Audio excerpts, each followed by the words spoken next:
And we are back. It's Saturday. Let's go and have a look and see what the girls have left for me today.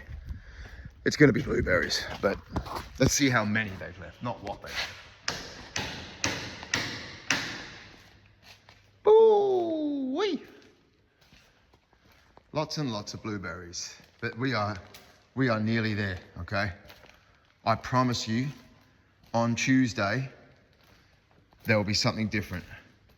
There's only about, see, these are the trays here. So there's only about 30 more of those trays, I reckon. That's it. There's 81 per tray. Once they're potted, there's 24 per tray. When they come from the shade house, there's 81 per tray. So they're nearly there. So close. All right. I better get started because this is hour number 110 when I finish today. 110 hours.